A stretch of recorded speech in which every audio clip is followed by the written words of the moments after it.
Okay everybody, Oztruckintv here. We're out at the BP at Archerfield and it's the start of the Lights on the Hill convoy, and we've had the opportunity when Rod Hannifey's here and he's polishing up his rig. G'day Rod. G'day Mick, how are you mate? Long time no see. Has been, we've spoken a few times but haven't seen one another. Yep. Okay, out the road, bit of a wave.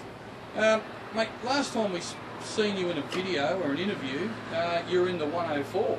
Yes, in Kim Wilkie's truck, which he'd lent to me to get started with the Truckright vehicle. We gave that one back and Rod Pilon stepped up and bought a new K200 for it. And now 18 months old and over 300,000 Ks, so yeah, been pretty happy with it. It's all got all the gear on it from sponsors and things, and promote the industry and safety, and going well. So by the looks of it up here, Rod, you've got some new curtains with the new truck, so it's a whole new rig. Oh well, same trailers but new curtains, and the idea was to match the curtains more to the truck. So, and curtains don't last forever, so I approached sort of the sponsors and we've covered from a rigid through to the big trailer road train, and put some more safety messages on, and I'm very happy with it. Got very good feedback from drivers about comments and things. Well, it looks really good there, Rod, and obviously you've made it here today for the Lights on the Hill. That's a great achievement too, because we are busy in this industry doing other things as well.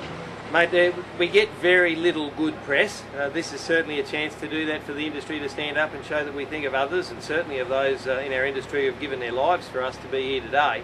So that recognition is part of it, something positive for the industry, something to take part in. And as I say, mate, that we only get bad press if we get something good out of this. That does overcome some of the things, but geez, we've got a long way to go in getting the public to understand what we do and appreciate it.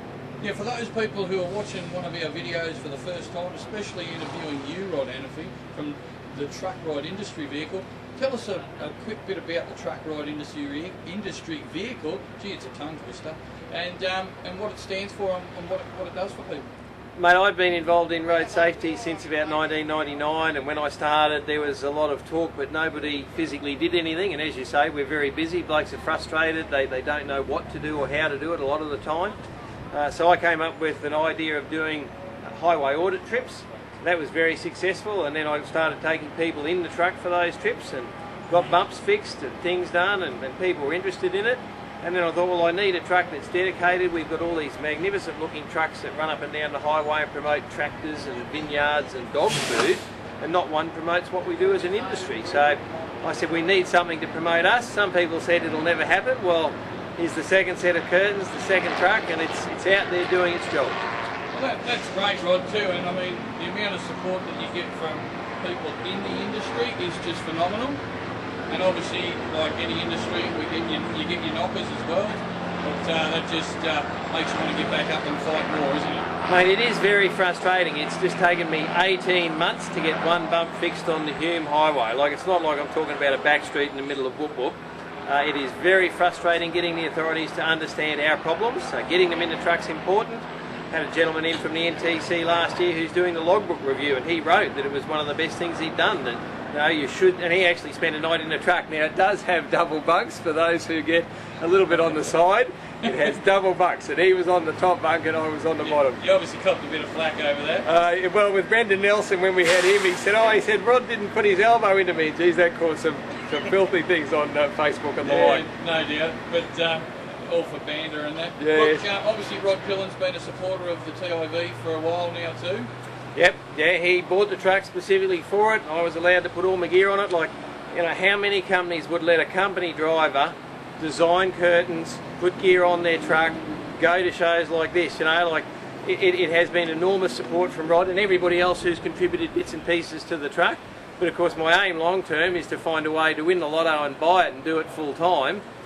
You mentioned how busy we are. Like, there's just not enough hours in the day by the time you write submissions and go to events and try and promote the industry, and I'm hoping that I can find a way to own the thing and work 2 weeks of the month and have a week with my family, which doesn't exist now, and then have a week to go to events to do submissions, because, you know, you look at trying to get the politicians in the truck, they don't understand that the load fell through and you're not there sitting on the doorstep waiting for them, and if you mess them around they won't come back, and you can't afford to lose the opportunity to get the right people in the truck. Well look, speaking of family, Rod, and I know exactly what you're talking about, mate. We've spoken several times, and just through this video all I want to do is put a big thank you out to your family because they do not see you a lot of times for different types of events that you have to attend, because if you don't, it's a missed opportunity. So from here at Oztruckintv and all the people in the industry who do support you, a big thank you, and we really appreciate it. Thank you very much. And look, my answer to everybody that says, why do I do it, is that if I can save one life, if one person reads the top 10 tip on the back, if they read the message about truckies sharing the road, if they understand a little bit more and have a little bit of empathy for our job, or they behave differently on the road, or I get a pothole fixed or a rest area done, everything after that's a bonus, mate. And everybody can do something little. If we all did something little, we change the world. Well, obviously, speaking of the truckies' top 10 tips, a good friend of mine, Agro, now if you find the video on our website, Agro's come on board and he's actually telling everybody about the truckies' top 10 tips. No, it's good to see, mate, and that's what it's all about, educating motorists. You see the aims, that's my aims on the back there, on the top.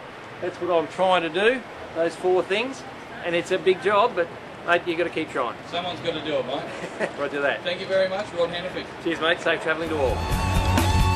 It's a long, hard road when you're doing it alone. There's a lifetime of good memories that I call my own. Things I've been and seen and all the good friends in between. What made me the man my dad'd say was the kind of man this country needs today.